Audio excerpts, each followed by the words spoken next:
Hey everyone, Lotus Prince here. It is time for a Q&A session. You've sent your questions. I'm going to provide, hopefully, adequate answers. Won't know till we get there, I guess, but we'll take a look at what we have. Why don't I just go right into it?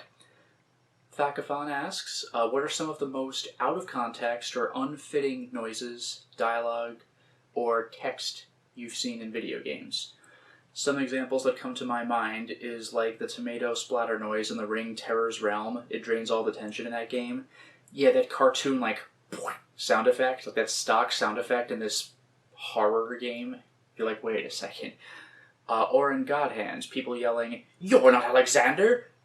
To be fair, that was a joke. Like there are various lines like that, like "I'm Alexander the Great," "My style is impetuous." Those are things that Mike Tyson has said. And I don't know why they went with that, but there you go. There are Mike Tyson quotes in God Hand. Do you get it? I don't know. Man, though, yeah, it's a little difficult for me to think of. I don't know if it's necessarily so much comical effects that ruin the mood. I think it's more like just noticing stock sound effects. Whether they ruin the mood or not, I'm like, oh, I've heard that in something else 20 years ago. Like the door opening creak sound, or it's probably not even from GoldenEye, but that little pew when you shoot the silenced PP7. Little things like that where I realize they're stock sounds, so even in a more serious setting, it might take me out of it just because I'm pretty sure I've heard that sound before. It's a little difficult for me, though, to think of specific examples where it took me out of it directly. Like, this doesn't even answer your question, because it's not a video game. But the beginning of the Transformers 80s animated movie, when you see some random planet, you don't know what it is, and then Unicron appears and devours it, that's a legitimately scary scene. And when he starts actually eating, you hear that, like, bite into an apple sounds that like how, and you're like, like you were doing so well until that one sound effect. Also, English poetry. Do you make your students study it, examine it, etc. in any way? Not really, because that's just not my class. I will have readings for them to do. I've only very, very recently gone out of essays that they have to read and going into pictures or podcasts or small poems. But that hasn't come up until very, very recently because of a change in the curriculum, so it just wasn't a thing. At the tutoring center, I've gone over Romeo and Juliet before. That's basically one giant poem. It's a play where everything rhymes and follows a specific meter. So if you want to count that, there's symbolism, there's noticing that we have the meter and the rhyme so the actors can better remember their lines, stuff like that. But the benefits of it, I would say one notable benefit to poetry, at least when you're introducing the subject, is that while a lot of people think that it's just weird and it can mean whatever you want it to mean, there are poems that can get into that territory, but that's not what most of them are. Usually they're pretty straightforward, but they're symbolic of something. For younger kids, I've taught poems that will be something like, love is like a rose, and friendship is like a pine tree. And then the rest of the poem describes how the rose gets cold and dies in the winter, and the pine tree lasts through the whole thing. And you're like, remember, that means love doesn't last, but friendship does. Like that kind of thing. They establish a concept very early. Remember what line 1 means, and then they just go off after that, and you're supposed to remember what that first thing means so it makes sense in the end. So it's not that hard, it's just people aren't really used to it because you don't talk about poetry that often. Pisces Princess 327. What's the scariest moment you've had IRL while gaming? It's kind of tough. I don't know if I have a necessarily number one scariest moment ever, but I've had some. There's the bathtub scare in Eternal Darkness. That got me real good. There's Silent Hill 3, where you pass a bust, and then you're looking in the back of some supply closet, and then you hear like Heather, your own character, screaming from back before, and you hear a thud. That scared the daylights out of me. And when you go back and check, you just see that the head has fallen off of the bust. But, like, that was so scary that first time. There's, well, this moment you didn't see, because my power went out. But I had recorded Dread Out. I believe it was Act 0. There's a part where obviously it's going to be scary. There's no possible way it won't, where, oh no, is my friend possessed by a ghost? Oh look, there's my friend. What's going on? And they're doing that cliche thing where they're standing in the corner of a room facing the wall, just hunched over. Oh, do you think they're going to turn around and scare me? So I'm approaching the person, and that's when my power goes out. I like blinked for a few seconds. I was like, whoa, what was that all about? That wasn't bad.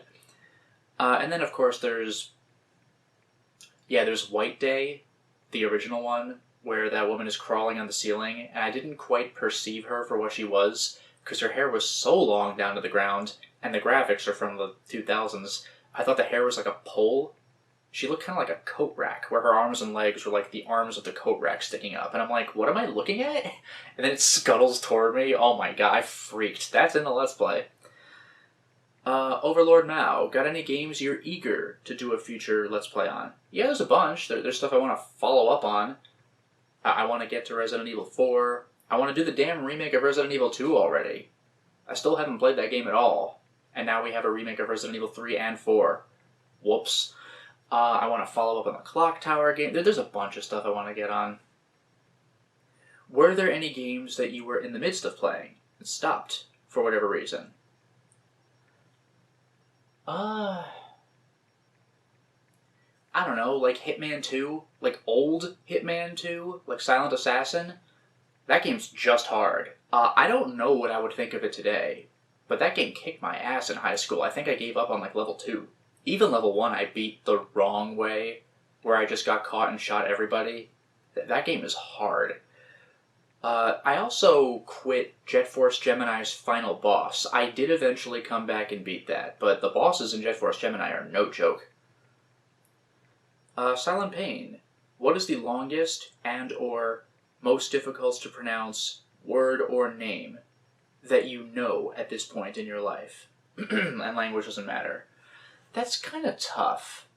I mean, probably, like, some long word. I mean, there's, like, this is a word I learned in, like, elementary or middle school because it's just a weird word that people talk about. Did you know?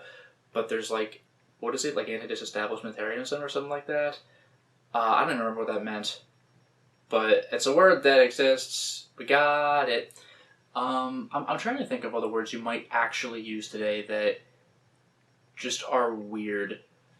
Like, long and difficult to pronounce.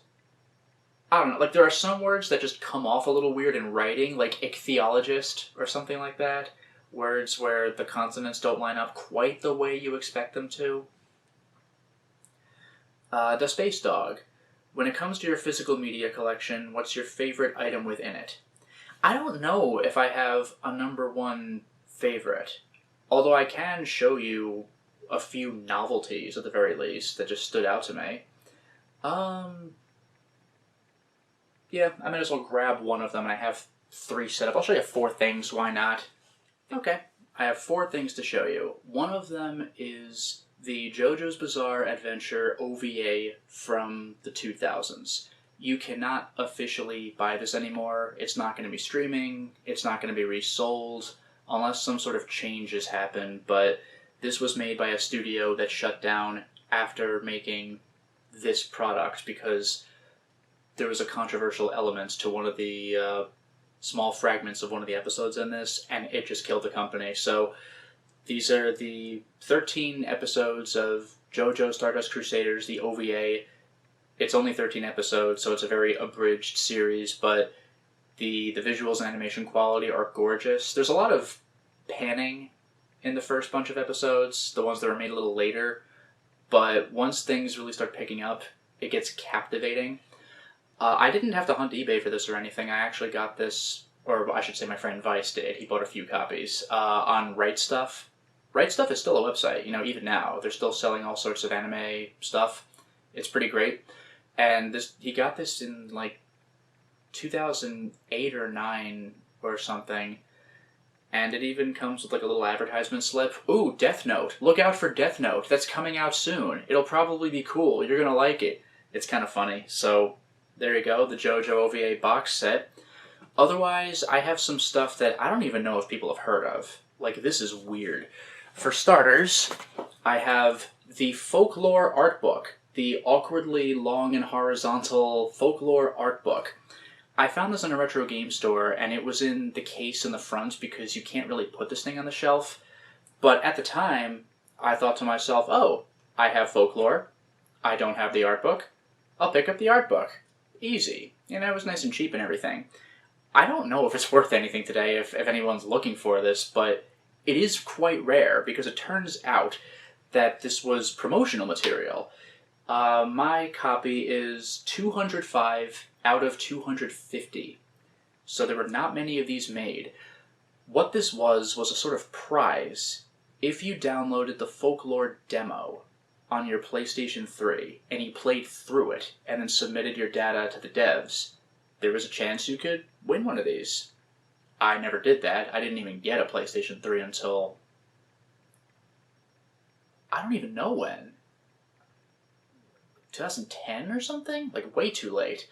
I don't know. Like, I got it a couple of years after it had been out already. Maybe more than that. I think I got the PS2 a couple of years after the PS3 had been out. So I didn't have a chance for this. But somebody sold this to a game store, and then I bought it later. But yeah, this was promotional material. It says here, not that you could see this, Folklore will launch on PlayStation 3 October 2007. And the art in this thing is pretty gorgeous. It's just that, like, this is a secret art book. I don't know, I'll see if I could find an interesting picture to show you really quickly. I like the... I don't know, there's so much drawn and painted stuff, it just looks cool. I don't know. I'll use this. Let's just use this. This is a pretty picture. There we go. Folklore is an absolutely beautiful game. I do hope that game gets ported at some point. Extremely reliant on the 6-axis, although you don't necessarily have to play with it. You could probably flick the joystick up and down or something, but that game still looks good even today. Otherwise, I have two more things I will briefly show you. One of them I've been hunting for some time. This is something that only I care about. Sword of Moonlight Kingsfield Making Tool. This is from the early 2000s. This is FromSoft's, as far as I'm aware, only specifically PC release. There's a chance I'm wrong about this, but physical box PC, I think this is it. This isn't really a game, it's a Kingsfield making tool. This is basically, I don't know if source code is the right word, but it's what allows you to make your own custom Kingsfield levels. I think it even comes with a slip of paper that allows you to sell your made levels if you want to, which is amazing. But as a novelty, for a sample, it comes with the original Japanese Kingsfield, the PlayStation 1 game, remade in this engine. So technically, Kingsfield 1 has a better graphic PC release. I don't know how well this game will run today. It's a Japanese game in the first place, not so great for my American system, but also this is a Windows 98, 95 thing, although it might take NT and 2000 as well. I don't know, but it's novel. And the last thing, this is weird. This is the Xenogears Perfect Works art book. Nothing too crazy, you could find this on eBay easily enough. What's novel about this is that this copy that I have was, I'm pretty sure, illegal to make and sell. This is a Japanese-only art book, and there has been a fan translation for it for, I think, years. It's easy enough to get in PDF form, but somebody had the idea and the audacity to actually get this thing printed and bound and sell it in or on like a book selling website. So I was one of the people who ordered it really early when it was brought to my attention, and they shipped it, and I got it, and not too terribly long after that, of course, this listing on that website was taken down, but that person's account was wiped as well. Like, you can't just sell somebody else's stuff. I don't even know if the fan translation was theirs, but even if it was, they did not make the Xenogears art book. They can't do that. Now, the cover is in English, but the Japanese cover is in English as well. But when you open the book, yeah, that's English text, all right. There you go. Absolutely crazy. Again, I don't think this book is like insanely valuable or anything like that, but literally nobody should have this, which is kind of amusing. Level 1037, 1037.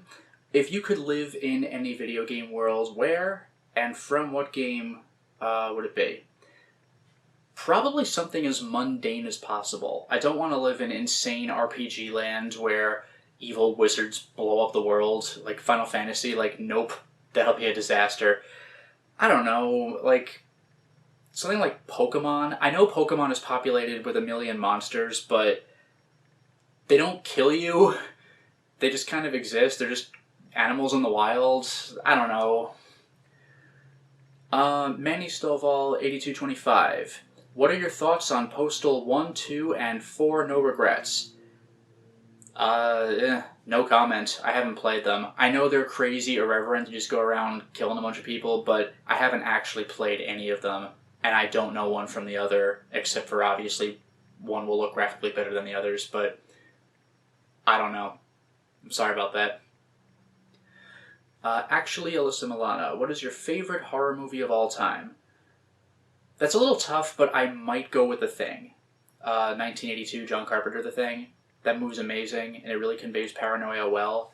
When I first watched it, I thought it was slow and boring because I didn't know where it was going. But in retrospect, like, you could see the build-up coming, and it's amazing. I also really like John Carpenter's In the Mouth of Madness. I know these are both John Carpenter movies, but it's sometimes a toss-up between which movie I like better. I think The Thing overall is a better, like, technical product, but In the Mouth of Madness is so good. I also have a soft spot for Hellraiser 2. There are some parts of the violence, like, makes me look away in that. They do get pretty gratuitous in that movie, but that's also a brilliance, like, oh my god, what do I do in this situation kind of movie. Bits and Pieces Music. Have you ever considered doing a Let's Play only to find the game is either so bad or disappointing that you've not chosen to go through with it? If so, which game? I don't know if I've had so bad or so disappointing. I've been distracted from one before. Like, this game isn't even so bad, but I got distracted from Silent Hill Book of Memories because it kind of is the same thing over and over again. Any one of those levels is fine, but the idea is kind of to grind, so you're like, well, but I'm genuinely trying to remember. Starting a game, oh my god, this game sucks so bad I can't do it anymore. I don't know if I've really had that. I don't think I've had that, where it's so bad that I'm just done. I don't think I've run into that. I will say, though, that Ride to Hell, I mean, I played that because it was bad, but it was starting to get pretty repetitive. We made it through, but it was like, alright, more of this. Street Guru 9350. So, is a Resident Evil 3 version comparison video on the to-do list? Gotta complete the trilogy, boss. I mean, it's not really on my to-do list. Like, I would like to do it, but when am I gonna actually sit down and do it is the question.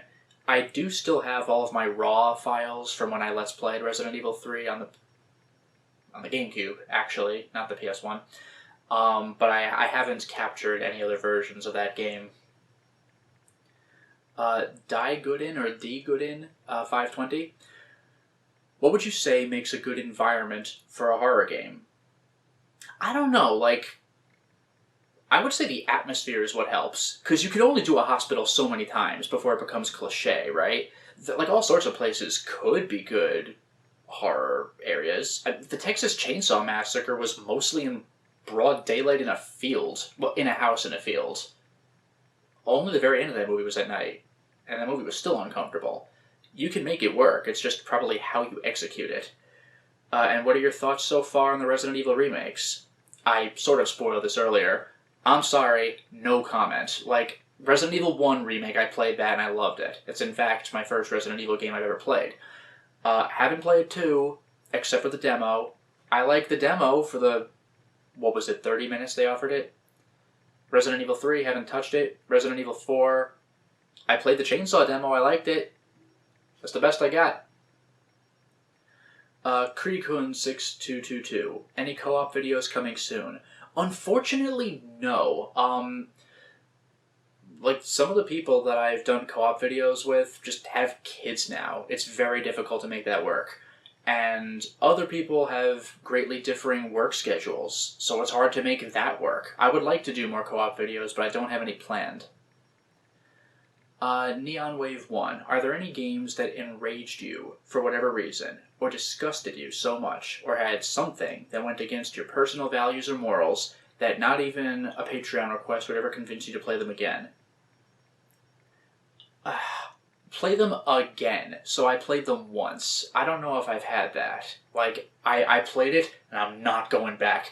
Like, there are some games that I would say no to, probably because they wouldn't be, like, safe to stream, per se. Like, if there's, I don't know, like LA Noire, where they have 100% full nudity of a dead body. It's not done to be sexy, but like, I shouldn't show that on camera. Like, you know, stuff like that.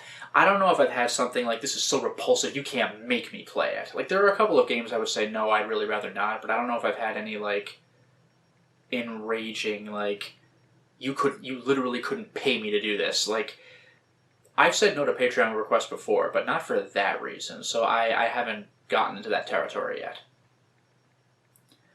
U.S. Prestian Central. Not sure if you've addressed this in the past, but is it unusual to you having a fair portion of the overall views on your channel be the Resident Evil version comparison videos? I don't know, maybe it would have been unusual then, but probably not now. I think my Resident Evil 2 video took off in the way that it did, partly because the remake was coming out soon at the time. That was coincidental timing, so, Resident Evil 2 stuff is showing up on YouTube. Also, I think Digital Foundry made a somewhat similar video, although they went more into tech aspects of it, because that's kind of their thing. But they made a somewhat similar video after, so I probably showed up in the suggested feed, so that probably helped with my views as well. But yeah, like those are the big hits. That one and Resident Evil 1's comparison, those are the big hits. And my Let's Play videos, not quite the same, partly because of algorithm changes, partly because people are more interested in a video essay than, you know, Elden Ring's 117 episodes. Elemental Hero Joe. How did you spend your time during the 2020 lockdown? I did my job. I teach at a university in a tutoring center, and I'm not a science teacher. I'm not a gym teacher. I know those people figured out how to make it work, but as an English teacher, I lost nearly nothing by doing my job remotely. You don't quite have the dynamic that you do in person talking to other people. It's weird when it's on a screen, but as far as conveying my material, I lost nothing. So I did my job. I hung out indoors, I read books, played video games, did whatever. The only thing that really interfered with me was going out shopping. I had to be careful doing that, or hanging out with friends. I held off on that for like over a year. Like that sucked. But as far as my normal personal life and career stuff, I wasn't terribly impacted, to be honest. Are you looking forward to Little Nightmares 3? Yeah. I hope it ends up being good. It certainly looks beautiful. Which Dark Pictures anthology game did you enjoy most and why?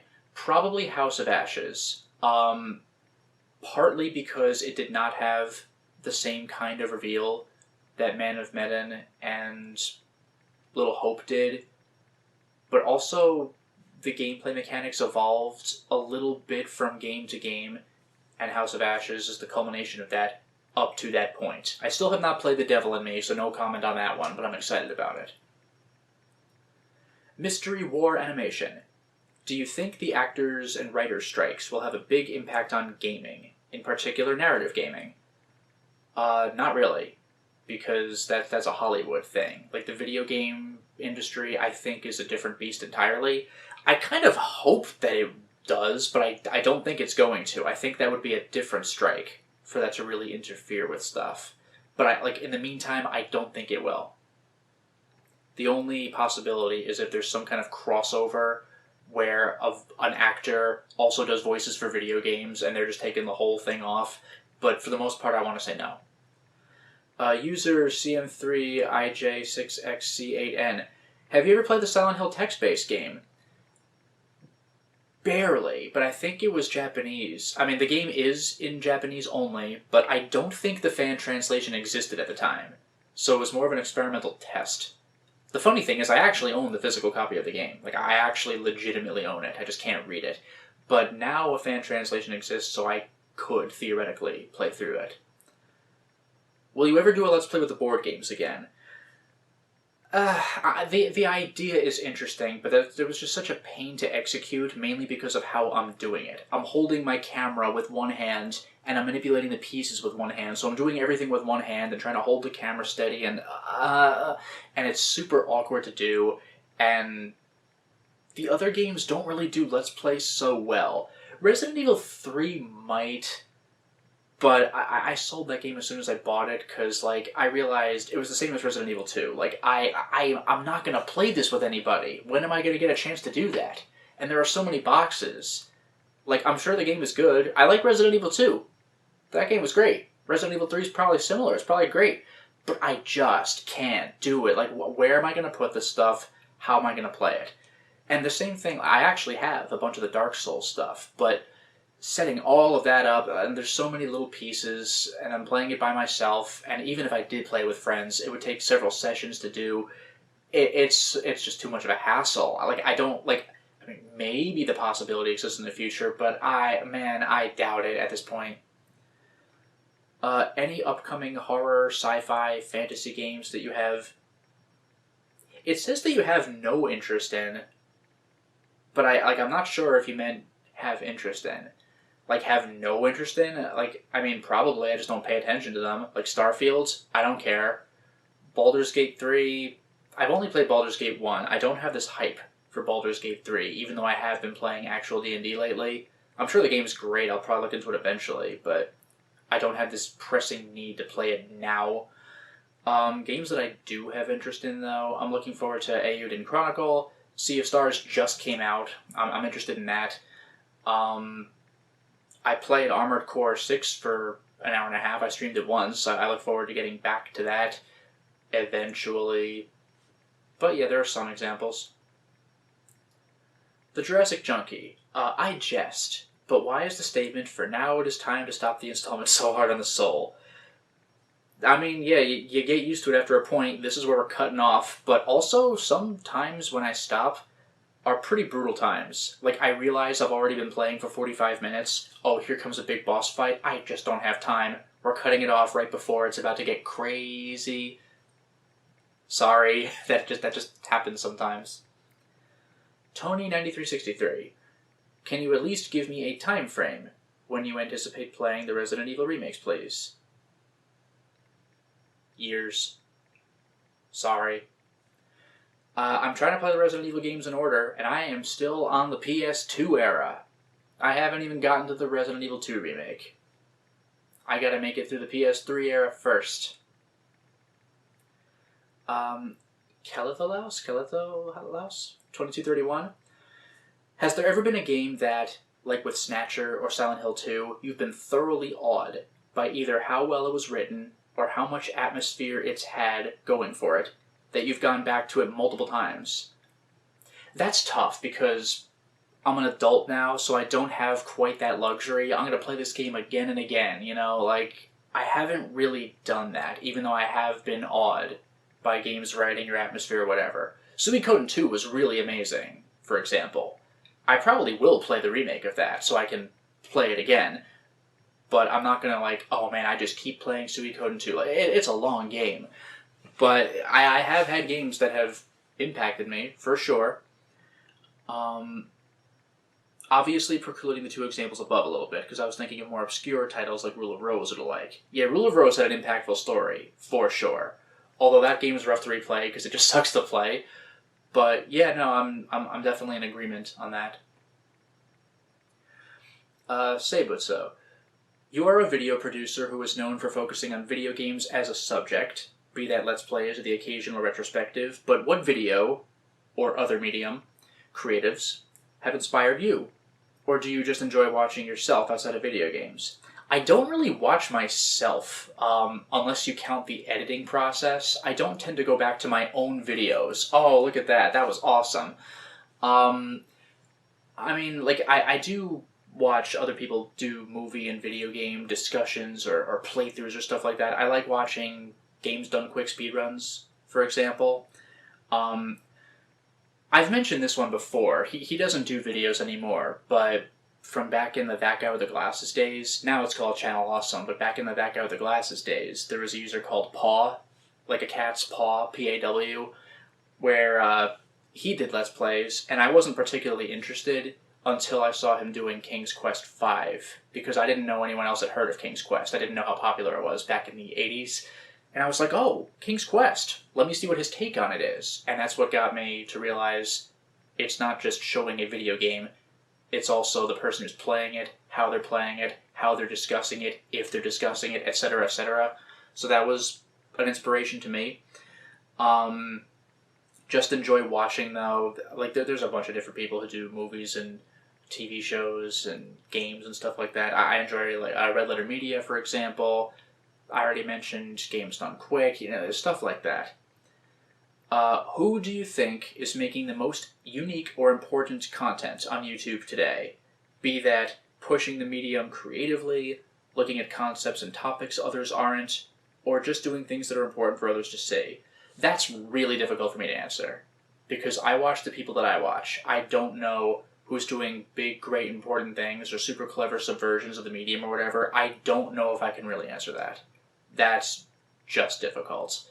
I would say what I like is providing information or entertainment in a way that is clever, but that's what everything is supposed to be, generally, if you want to maintain an audience, right? Lastly, is there something you've always wanted to see covered in the video medium or podcasting or other similar formats that you wouldn't cover yourself for whatever reason, but you think someone else could make an interesting video out of? Again, that's tough because I don't know how much I've really thought of that. I've always wanted to see someone cover this subject. I don't know. Off the top of my head, I don't know if I could think of that necessarily. I don't know, an interview with an important person or something like that, but I don't know if I could think of something specific, I'm afraid. I would like to do it, but I'm not going to do it myself. I would like to see someone else do it. Or even something like some person I follow doing their own take on something, even if it's already been done, just to see different perspectives or different executions of the same idea, but I don't know if I have something more specific than that. And then finally, Buckers107, what is your ranking for Demon's Souls, Dark Souls Trilogy, Bloodborne, Sekiro, Elden Ring? Are we counting the trilogy as one game, or do I need to do Dark Souls 1, Dark Souls 2, Dark Souls 3? In any case, I would probably put Bloodborne near the top. I don't know if I have a definite top. I might do Bloodborne or Dark Souls 1 at the top, and Elden Ring extremely close second. Elden Ring gives you way more options and has the most quality of life updates by far. But the difficulty also spikes in the second, or the last third of the game. I know you're supposed to change up your style and stuff like that. That's partly a me issue. But armor just becomes less and less useful later on. Enemies hit harder and harder and have more and more HP. That frustrates me. But Elden Ring is it's not even second place. It's 1.5 place. But Bloodborne and Dark Souls 1, I think, are right up at the top. Dark Souls 3 is probably... No. I might put Sekiro next. Sekiro's amazing. It's kind of a different beast, but it has Souls elements. Again, the later bosses, especially the final bosses, are extremely hard, but it's probably the most satisfying combat of any of these games once you get in a proper groove. Bloodborne leans into satisfying with the best defense is a good offense, and you're parrying and you're rallying your health back when you hit enemies after being hit, that is satisfying, but Sekiro's parry counter mechanics, they feel so good when you do them right. Then I might say Dark Souls 3. It's a very good Dark Souls game, but it also expects you to have already played Dark Souls 1 and probably 2, so it just feels hard. Like, what if we made it harder? Like, that's how Dark Souls 3 feels. And then I'd probably put... I don't know. I'm not sure whether to put Demon Souls above or below Dark Souls 3. By far the least of the quality of life improvements, but it probably nails the atmosphere among the best of any of the Soulsborne games. And, like, the area being divided into levels to teleport to, I'm not as big a fan of that, but the atmosphere is just perfect, and the bosses are clever, and not always the first of their kind, but FromSoft loves referencing previous FromSoft stuff, and a lot of that goes back to Demon Souls. And not a lot of people know that, because Demon Souls is trapped on console. But, you know, the gargoyle fight in Dark Souls, oh, surprise, there's a second gargoyle. Demon Souls. Sorry. And I gotta say, even then, something like the Fool's Idol or whatever, I was thinking the Man-Eaters. But even Fool's Idol, which one's the real one? Even that goes back even further to the PS2 Forever Kingdom. But Demon Souls is still the start of a bunch of this stuff, and a surprising evolution of other stuff. I'm sorry. I know, like, there is like a cult following for this one, but I might put Dark Souls 2 at the bottom. It's the slowest in terms of healing, unless you upgrade a stat specifically for that. Weapons break down quickly. You can repair them automatically at bonfires, but there's also the need to do the bonfire stuff. The levels are way more linear, with classic Souls-style surprise shortcuts unlocking only in a couple of dungeons. The DLC does it better than the base game. The game is mostly linear in terms of individual dungeons, and a lot of the bosses are, wouldn't it be harder if there were more things on the screen? Dark Souls 2 also has great atmosphere and a very clever idea of following up Dark Souls 1 in terms of plot, but it's not my favorite to actually play, so I might go with that. And then, what do you think of the Junji Ito-inspired game called World of Horror? Haven't seen much of it. Looks interesting. Or the Alone in the Dark remake. I've seen even less of that, but cool, I guess. Alone in the Dark has had some spotty history, though. There are some cool games. There are some god-awful games. Like, I have the Wii one. Oh boy. And I think there was that one from a few years ago on Steam that's just really pretty weak. The new... I think there's an upcoming game. Like, that might be pretty cool. But, I haven't seen much of it, so no comment. Past what I've already given. But there you go. Those are the questions that I have received.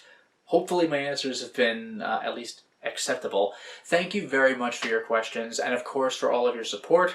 I look forward to doing another one of these at some point in the future, but in the meantime, thank you very much once again, and until next time, everyone.